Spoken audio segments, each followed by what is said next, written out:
What's going on, guys? I'm TieFly85. And I'm T-Rec87. And today we're going to bring to you our Star Wars review, our thoughts and impressions of the movie. We both finally seen it. And we finally seen it, and we wanted to have a discussion about that today. So let's get to it.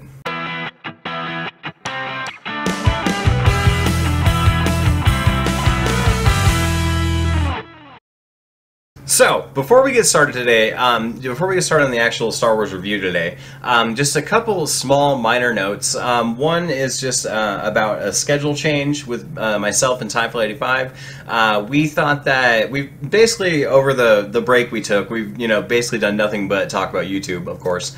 And we have decided, we actually came up with a new schedule that we both think is going to work a little bit better for us, to help us be a little bit more consistent as a channel.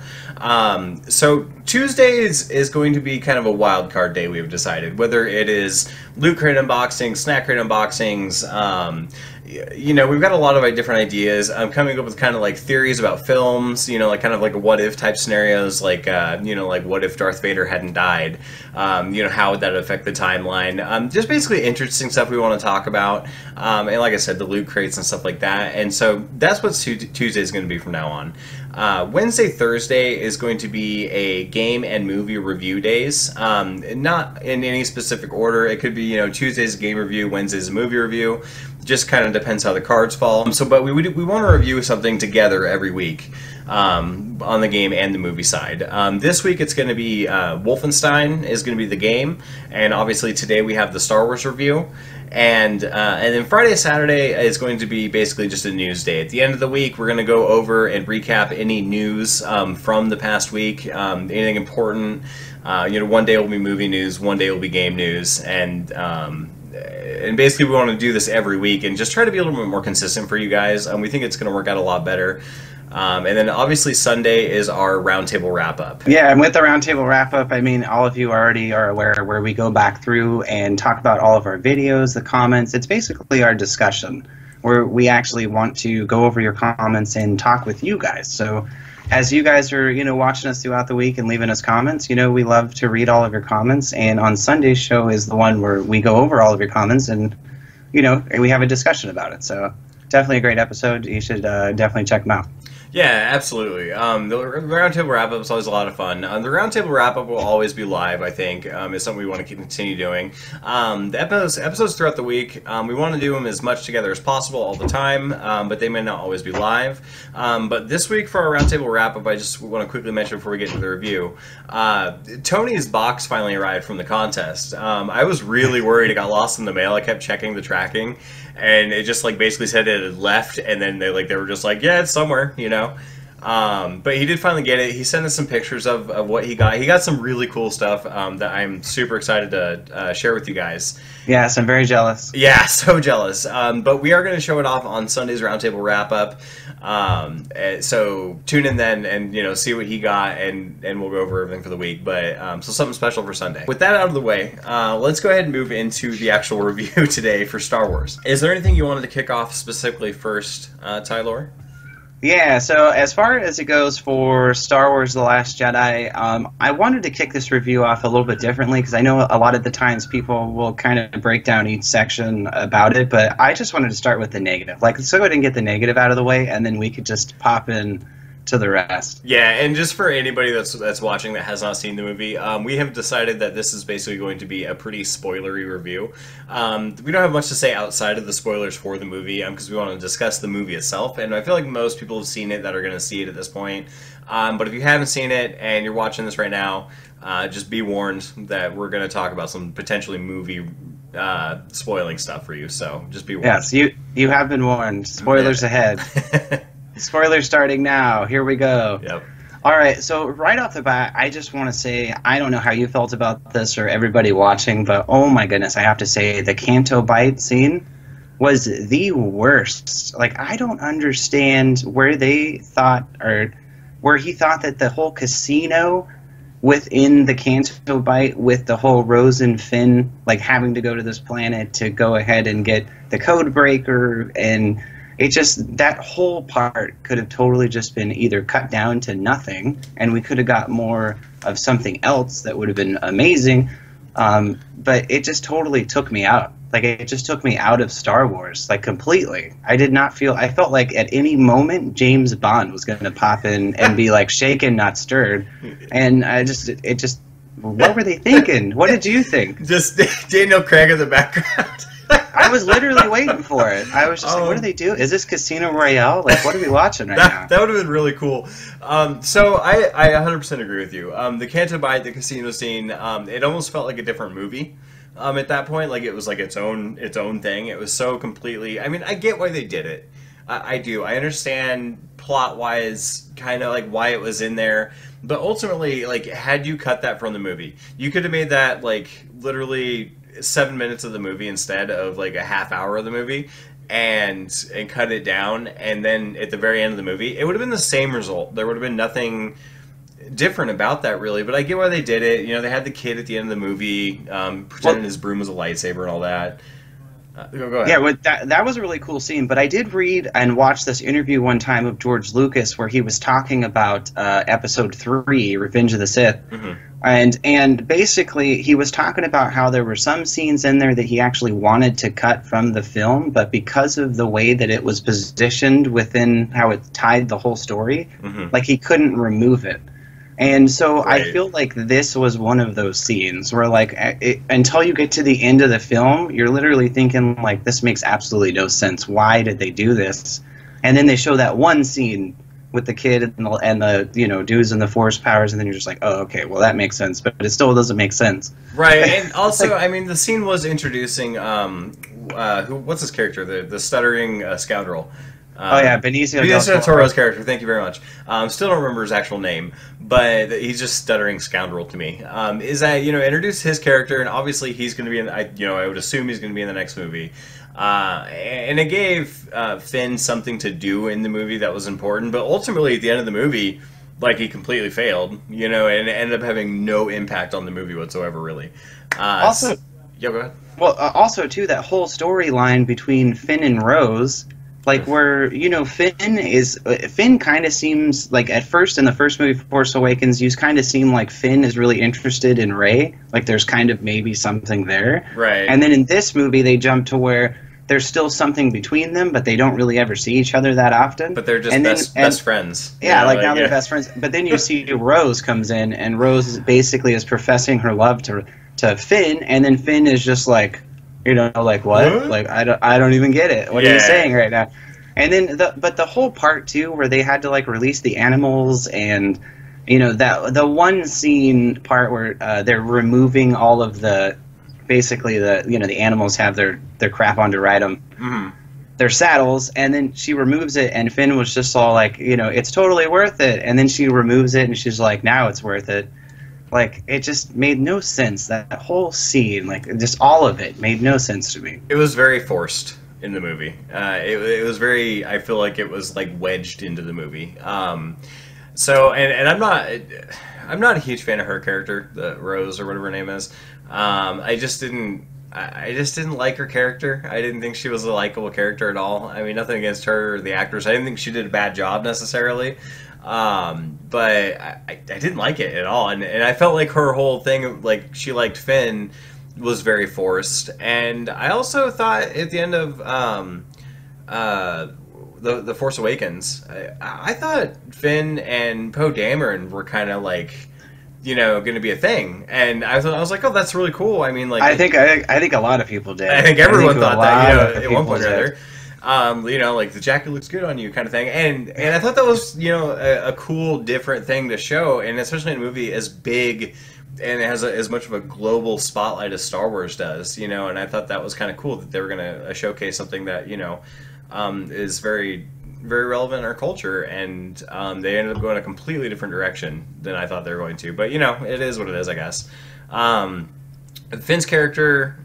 What did you think of as far as, like, any of the characters goes? Is there any characters that you specifically thought were great, bad, changed? As far as it goes, if we're getting into the character breakdown, one of the characters that I was really excited for and, like, could not wait, and I know a lot of people were kind of waiting for it too, and I know when we had our previous conversation that we were waiting for, Snoke was a really big one that everybody was waiting on. It's like, who is this guy? We have no idea who he is. There's still, like, so many questions. And then when that scene happened, where he just ends up, crazy stuff happens. Like, we'll get into that more here in a little bit, like what actually happens there. But when that whole scene happens, like, I was waiting for more storyline from him. I was hoping there was going to be a bigger backstory. Like, we'll finally figure out who he is. And then yeah. So, okay. Disappointment. Here's a thought of what they could continue to do with Snoke. Obviously, we've seen quite a few Jedi come back as Force ghosts. Because they're one with the Force or whatever. Why can't Snoke do that in the next movie? I mean, I know we haven't really seen any instances of an evil Force ghost, but I don't see any reason why a Sith or whatever couldn't do something like that. Maybe he could still be in the story for the next movie. I feel like Snoke was a huge there's this huge build up to Snoke, and then it was over. They're just they tossed him aside. And so. And there was also, I just have to say this, and I wish I could pull the clip, but obviously the clips aren't all on the internet yet. I'm sure they're somewhere, but there is an instance when Rey and Kylo Ren and everybody's in Snoke's chamber, which his chamber looked terrible, where Snoke laughs, and I am not even kidding you. His the facial movement, and maybe this was done on purpose, just kind of a throwback to the Emperor, but he sounded exactly like Emperor Palpatine. And it was even the way he had his mouth was kind of contorted in the laugh. It was just really weird. I don't have any sort of theory on that yet, on why that was, and maybe it was just maybe my brain just picked up on something it shouldn't have.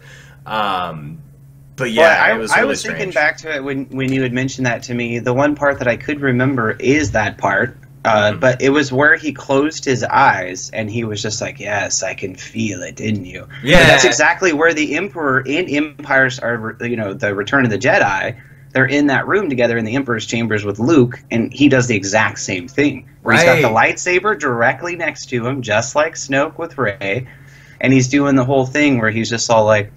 Where he closes his eyes and he's trying to feel the power. He's give into the dark side. Right. It seemed a lot like that particular moment. But then it obviously took a 360 towards the end. So yeah. So what did you think of? I mean, what did you think of everybody else? What did you think of Luke Skywalker? The next character that I wanted to get into before we get into Luke was Captain Phasma. Because I just really expected from, The Force Awakens that this character, she survived, first off. So you think if a character surviving a massive, huge thing like that, it's going to be a bigger character for the next movie. And I assumed that she was going to be going on and on and on. And then for her character, the way that they portrayed her in this one, it gave me the excitement of Captain Phasma, but the way that it ended with her character, it just... I don't think she's dead. I don't know what they were thinking. I don't think she's dead. I really hope that she's not dead. I really do hope that she's not dead. I really did like that scene, though, where Finn, smacks her and then the piece comes off and all you see is her eyeball. He whacked her in the face so hard. That was probably one of my favorite scenes of the movie.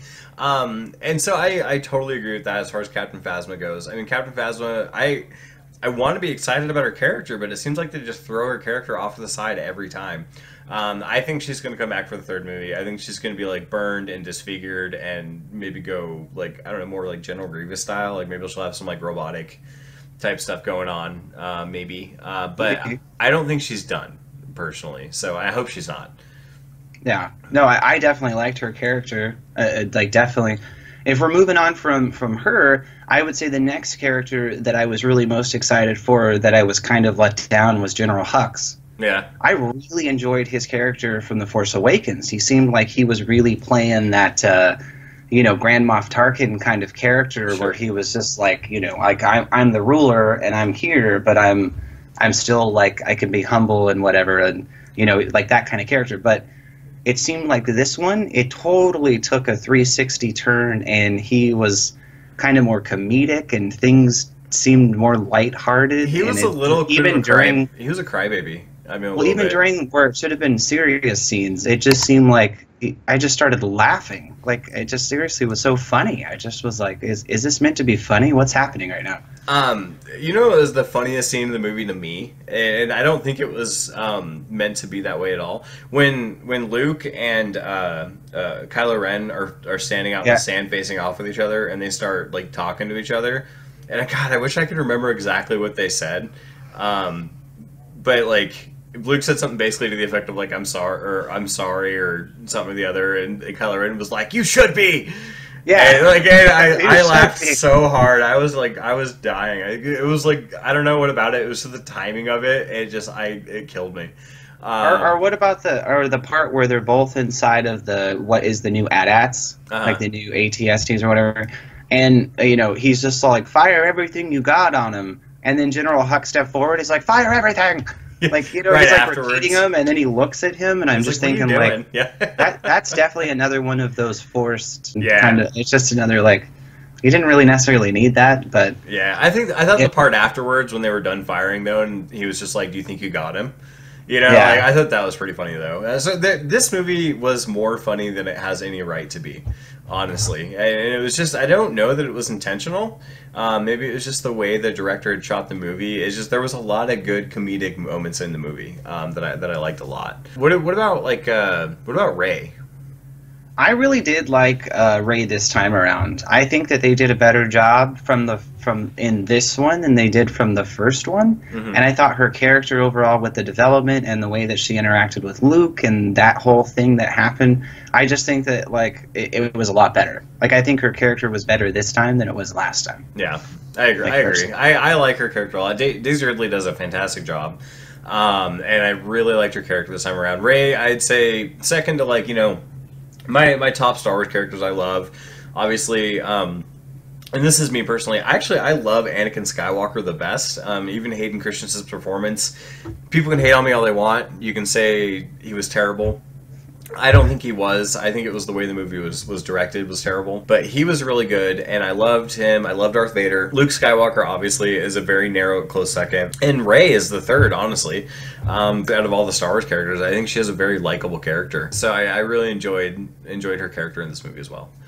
I really loved what they ended up doing towards the third act of the movie, where you almost thought for a second, because the biggest theory overall for Rey was that she was going to swap roles with Kylo Ren, like you had no idea what was really going to happen. Even the way that they cut the trailer, it literally made it seem like, that's definitely what was going to happen. You had no idea. Right. And for it to be completely different than what it ended up being, like I liked that because I was anticipating something completely different. So when it went different than what I was thinking based on what I saw, then I was pretty satisfied. I was satisfied overall with Rey's character. I would have loved to have seen more of her character. I think the whole scene between her and Luke on that island, or even some of the other scenes that happened, you totally could have shot down Canto Bight with the casino down to maybe like 5 minutes versus like 20-25 minutes of the movie, and then gave us more Rey, Luke, like just other stuff that was just more amazing.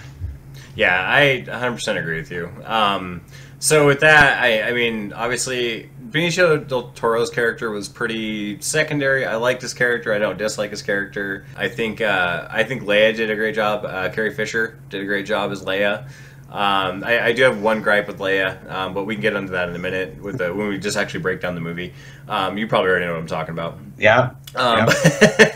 And Poe Dameron, and I am glad he is still a very central character to the movies. I love Poe Dameron's character. I think he's awesome. Even when he does make mistakes, I think he does a good job. I have one thing to say about that. So one of the biggest things overall with Poe Dameron, I love what they did with him, where he had to do the whole, at first he was trying to be like the hero with the juggernaut, like, the Agwanaut or Juggernaut or whatever the thing's called. And he was trying to do the bombers. And then it switched from that to him on the ship to like kind of being like, like smack on the hand, like, what did you do? Right. But he's still proud of what he did. And then he ends up doing the whole like mutiny thing, and then it just kind of changes from there. So it's one of those things where that whole plot line, like I really liked it, but it kind of didn't make sense to me on why he wasn't just clued in on what was happening on the ship, so that the whole mutiny thing, like that whole part. Yeah, it just didn't really fit. It just didn't quite fit. I don't remember her name, but that purple-haired lady, the second in command, her name escapes me right at the moment. But the actor's Laura Dern. Laura Dern, okay. I hated her right up until the end of the movie. I honestly wanted to reach across the theater screen and smack her. She was, and I think it was purposely done. You know, like she was being mean to Poe Dameron. You know, like all these bad things. And at the very end of the movie, she basically saved everyone. I mean, that scene was really cool, by the way. She basically saved everybody, and I mean, she had her reasons for doing what she did. I think that was really well done because I genuinely during the movie was like seething because I love Poe Dameron so much, and she was being rude to him, and I'm like, why are you being so, you know? So well, that scene though with her like doing that whole turnaround with that part, like that seriously to me I was not expecting that, and I seriously thought that was between a different scene and that scene that we'll get into in just a moment. That scene though I thought was pretty epic. That was like really we'd never seen anything like that. And honestly, it's kind of funny that they had never even thought to do that in any of the rest of the Star Wars films, because that really seems like a good way. If you're going to sacrifice yourself anyways, like, what a good way to go out. Take everyone else out with you. Yeah, and I've actually seen some complaints online about that scene, like, well, why weren't the Rebels doing that in the first place? Maybe the Rebels don't have that many ships. You know, it seems like that's it for the Rebel ships. You know, like, they only had, like, those 5 ships left, other than just, like, the escape shuttles. So if you... I will say the biggest thing from when we saw the Rebels last in, you know, episode 4, 5, and 6, when they actually were the Rebels and not the Alliance, when we saw the Rebels last, it seemed like their fleet in Empire Strikes Back was massive. You know what I mean? Like, it seemed... I mean, you had Admiral Akbar with all of those giant, massive ships, and they were on Endor, and, like, that massive battle took place, and then you blasted everything, and it seemed like that was the end of the Empire right there. So I feel like they didn't do a very good job in The Force Awakens of filling in that gap line of what happened. So I'm wondering if we will eventually get a movie of that in-between spot of between 6 and 7. Sure, I think that they could definitely make a movie out of that. Because, I mean, just because, like, the Death Star blew up, though, I mean, the Empire was supposed to be so huge and so massive. Just because the Emperor's dead and Vader died and the Death Star blew up doesn't mean that there is... that all that creates, I think, in the Empire is a giant power vacuum, you know, to where, you know, somebody's going to... Snoke is going to assume power. And that would be maybe make for a good movie in itself, is to, you know, like, show, like, how Snoke came to power, maybe give a more backstory on him. But let's... So, lastly, let's talk about Luke, and let's wrap up with the characters. Because I do want to talk about Luke, and I love Mark. Oh, sorry. I did have one last thing that I wanted to touch on with Poe Dameron, and I apologize. One of the interesting things for me, I don't know if any of the rest of you watching this noticed this, or even you, T-Rex 87, noticed that the movie almost centralized on what was Rey, Luke, Kylo, Rose, Finn, and then Poe Dameron. And it literally split off into 3 sections, but we were literally following just those characters the entire time. Right. Which it was kind of interesting. I just thought it was kind of interesting. Like, if you really paid attention, you literally only followed those 3 characters, like, through the entire film.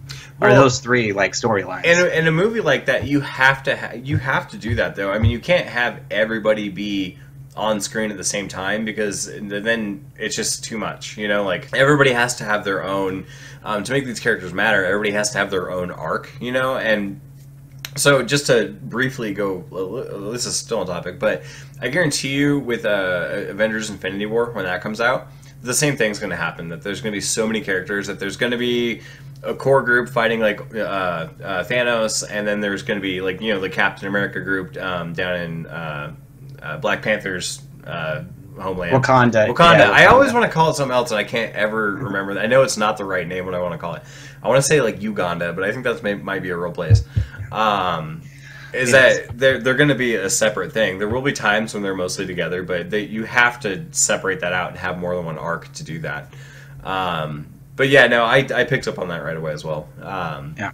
So I do want to talk about Luke, though, because I have one thing I want to say, is that I love Luke Skywalker's character. I love Mark Hamill. I follow him on, like, any form of social media imaginable. He's one of my favorite people, and he did a great job with what he was given as far as Luke goes. But and here's how I envision Luke, is that, okay, in the first Star Wars, Luke was, you know, he was a good kid. He's kind of like this bratty farm boy, you know, like, oh, I want to go do this, you know, like, and he was kind of bratty and snotty a little bit in a way. And as the movies went on, you know, with Empire Strikes Back and Return of the Jedi, he definitely grew as a character, and he became, you know, like, wiser and calmer and you saw his character evolve. And then I feel now that like Last Jedi has come around, I feel like he's like regressed back to being a little bit whiny about the whole thing, as far as like with like Kylo Ren and the Jedi Temple being destroyed, and he doesn't want to train Rey, and he throws the lightsaber when she gives it to him, which was kind of funny. But it just, I feel like his character has regressed, and I take issue with that, I guess. I can understand him being upset with with what's happened, and he's really upset with himself. But I feel like that's not how I would envision Luke Skywalker acting, I guess, almost. Yeah, no, I completely agree. The whole Luke Skywalker, I love Mark Hamill. I mean, don't get me wrong, I loved his character. I have always loved Luke Skywalker through all of it. But I just feel like they did something weird with his character, where he kind of like was the Yoda Obi-Wan hermit of like a desolate planet.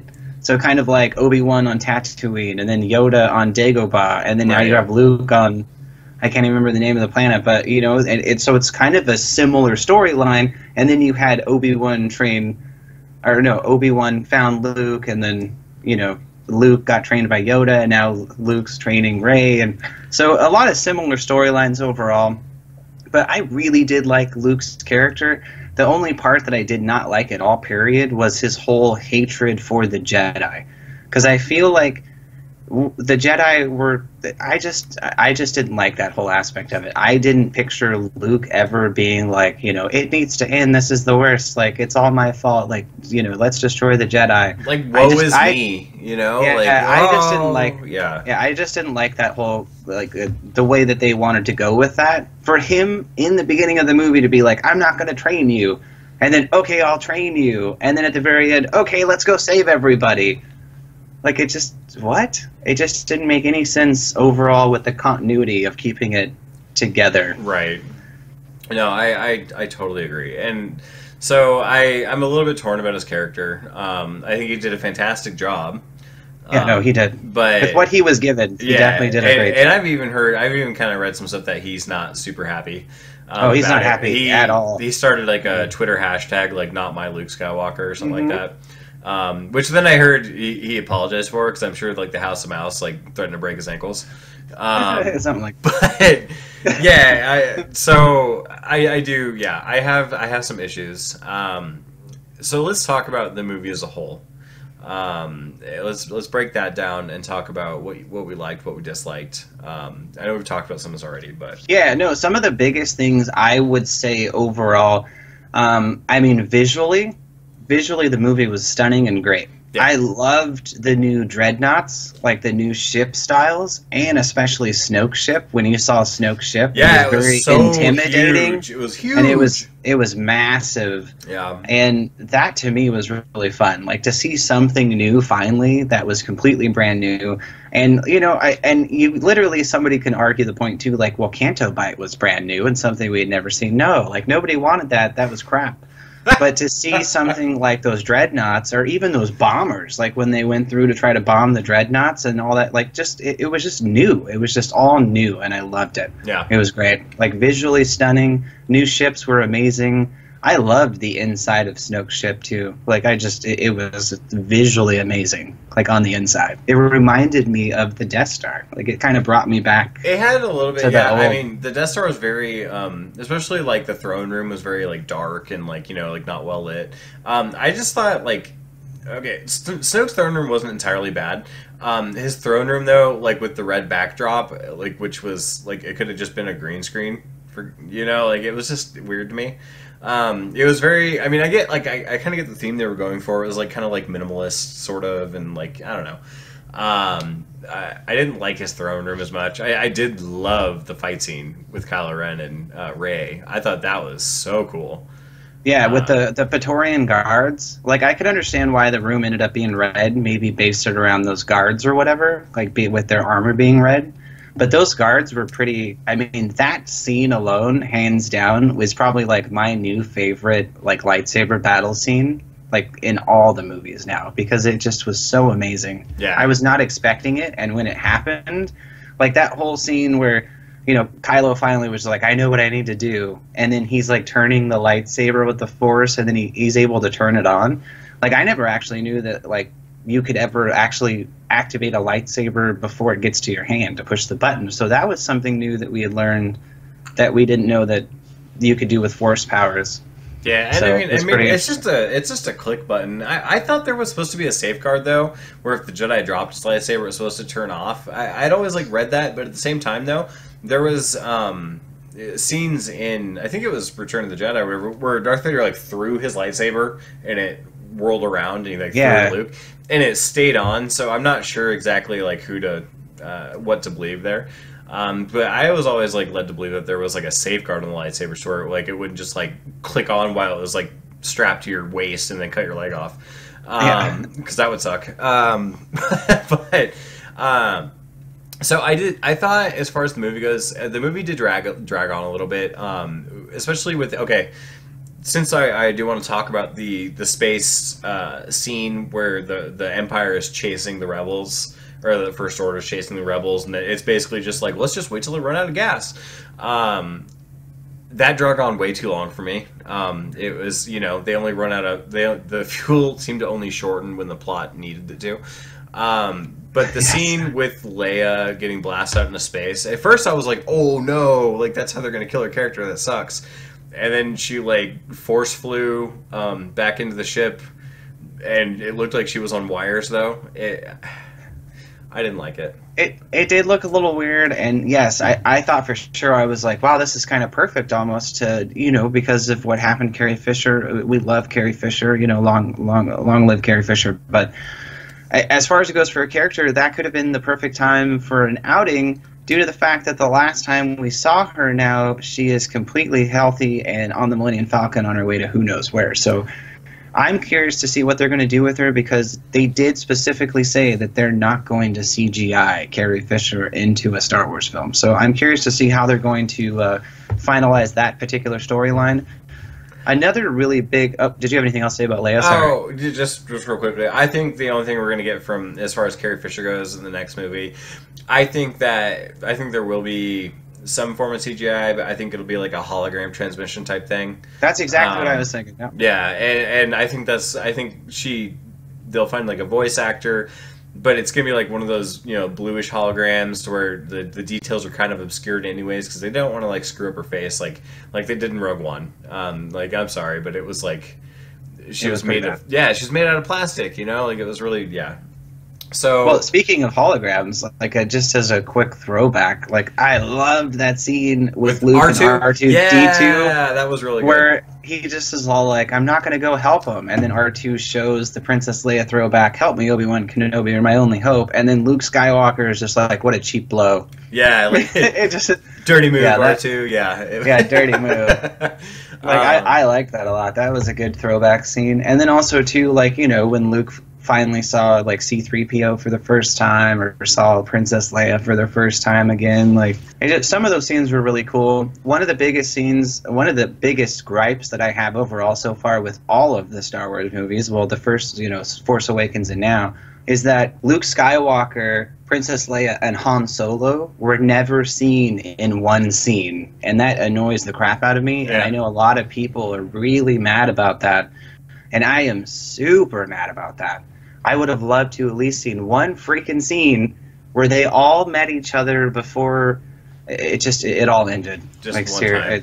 Just one time. That would have been, definitely, as far as like a fan service type thing goes, everyone would have loved to have seen them back together. I did like the scene where he came back and talked to Leia and stuff. I thought that was pretty nice, where like when he projected himself across the galaxy. Well, another thing now we know because of that is that you're able to bring stuff back with you.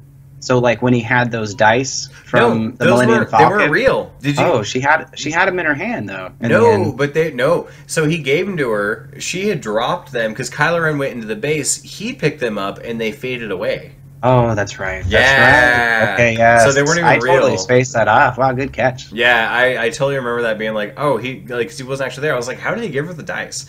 And then it showed that.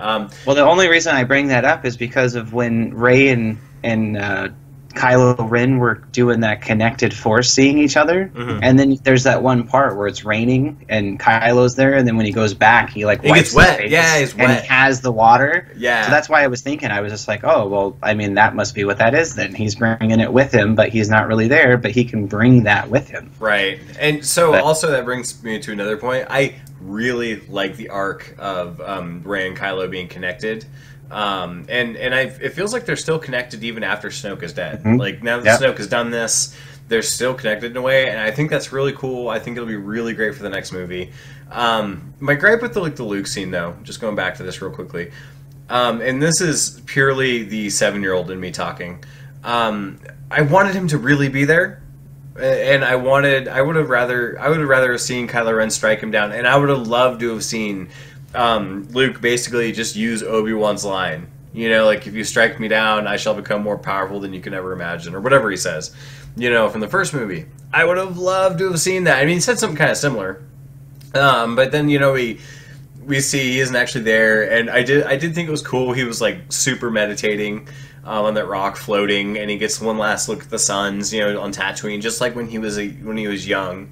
You know, yeah, it's like the throwback. Yeah, and that was cool. Sorry. I just the child inside me wanted him to be there, you know, like physically be there and kick some butt. So I'm a little bit conflicted. Overall, I do like this movie, personally. I think it's a good movie, a good addition to the series. I think it's got some problems. Maybe that stems from having, you know, a different director on this one than we had in the last one, type of thing, where he kind of took a different direction. And that's the thing. It definitely had some pacing issues. Yeah. I'm sorry, I didn't mean to interrupt. It definitely had some pacing issues, like the whole Canto bite. I know we've talked about this like over and over again, but the whole Canto bite, like once you got to that point, it felt like the movie just slowed down. Like it literally just slowed down for that one section. It was pretty bad. Pacing could have been way better. It could have just, you know, on, but you know, it is what it is. That's what we got. Yeah. So, and we've also come up with a new review system from our break. We thought this idea, and we think it's pretty brilliant. So basically, instead of giving scores or anything like that, or a letter grade, because we, you know, I've even said this before, I tend to skew way far, I've noticed, to either side. I don't want to ever like be in the middle, and I noticed that was like a problem with me. And so we decided to basically come up with like a new review system, where basically, you know, as far as movies goes, the top grade would be something like, go see this in theaters. Like, you need to go see this in theaters. The second grade would be, you know, like, what would we say, Redbox? Yeah, the second one would be Redbox. Redbox, this movie. The third was the Netflix. Yeah, wait till this comes out on Netflix. Wait till it comes out on Netflix. And fourth and last, and this would be the worst grade of our films, would be basically, wait until you find this at the bargain bin at Walmart. And so, as far as this movie goes, I think anybody that is a Star Wars fan, which a lot of us are, most of us are, this is definitely something you should see it in a theater. I personally think so. I think you are doing yourself a disservice if you've been following Star Wars your entire life to not go, if you don't go see this in theaters, because it is a good experience. So I would say go see this in theaters. Yeah, I definitely will agree with him and say yes, you definitely need to see this in theaters. I mean, don't... I just will say, yeah, it's definitely a great film. It's definitely a great film to add to the series. Even though it did retread a little bit of the similar stuff, it still was a great movie overall. I would definitely say go see it in theaters. Yeah, it does have some issues. Like, you know, we've talked about all this already, but it has some issues, but it's still a good movie. And that's the thing I always tell myself, though, is that, like, there are all these different things I wanted. Like, I wanted Luke to actually be there, this and that and the other. You can't please everyone, you know, when you're doing a movie like this. And I certainly understand that. And you can't make a movie that's going to make everybody happy. It's impossible. Because we all want different things to happen. Like, my wife, for example, when we got out of the movie and we were in the car driving home, we were talking about the movie, I said the same thing about Luke. I wanted him to be there. And she was like, no, that would be stupid. She was like, she's like, the meditation thing was way cool. And so, you know, there's right there, polar opposite opinion. She was just like, no, it was way better that way. And I was just like, you're wrong, but whatever.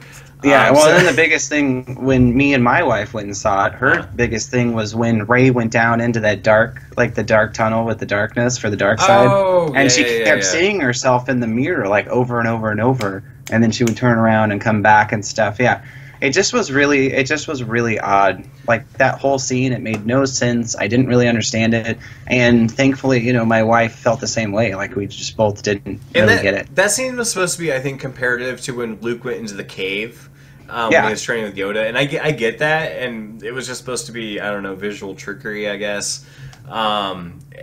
It was weird, though. I caught agree. that part of it, that it was a throwback to, like, you know, Empire Strikes Back when Yoda's, like, training and that stuff with the dark tree, and then Luke, you know, slashes at Darth Vader, and it's himself. I caught that whole part of it, but the whole, like, mirror thing, and she's talking to herself, and I can see the future and stuff. And then even the part when she says to Kylo Ren, I've seen your future, I know how this goes. It just is like, when did you see that? We never saw it. Was it when you were looking in the mirror? Like, what happened? Oh, final thing. I don't think Rey's parents are junk traders. Yes, at all. I agree. I think Kylo Ren's full of it. I'm going to, for now at least, hang on to my long-standing belief that Luke is her father.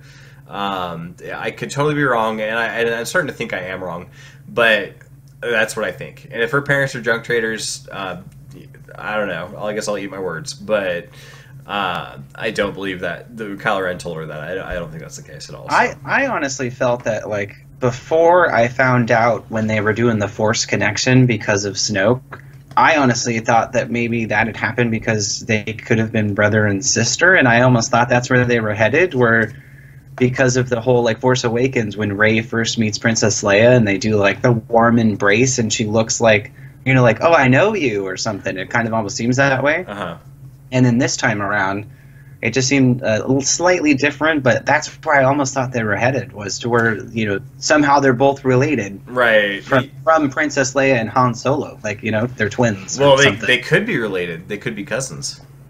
They could be. They could be cousins. They could be brother and sister. Who knows? Yeah. That's it for today, guys. I hope you enjoyed our Star Wars review. Let us know your thoughts and opinions on the movie. What you guys thought of it. Like, dislike. You know, we'd love to know if you guys think differently from our opinions. And tomorrow we will have our review up of Wolfenstein 2. And so we both have played this. I have already beaten it because I played the living daylights out of it. It's going to be a good review. I think if you haven't played Wolfenstein before, you should definitely check our review out tomorrow. So yeah, it's definitely a great game. So, you know, come back, watch the review for tomorrow where we talk about Wolfenstein. So it's definitely an awesome watch. All right, guys, that's it for today. Thanks so much for watching. It is good to be back. Good for the new year. Here's a good start to 2018. And yeah. Also, too, really quickly before we go, I just wanted to say, if you did too as well, T-Rec87, you know, hello to all the new subscribers again. I know we've had a huge increase in subscribers. I know I mentioned it yesterday in my video, but I mean, you know, just hello again. We love to see all the new subscribers, the growth, the support. You know, thank you so much for your comments. Thank you so much for everything. And we're very excited for all the new changes that are coming up, and hopefully you join us on this journey as we continue to grow. Absolutely. All right, guys, that's it for today. Thanks for watching. We'll see you again. Always remember, stay awesome.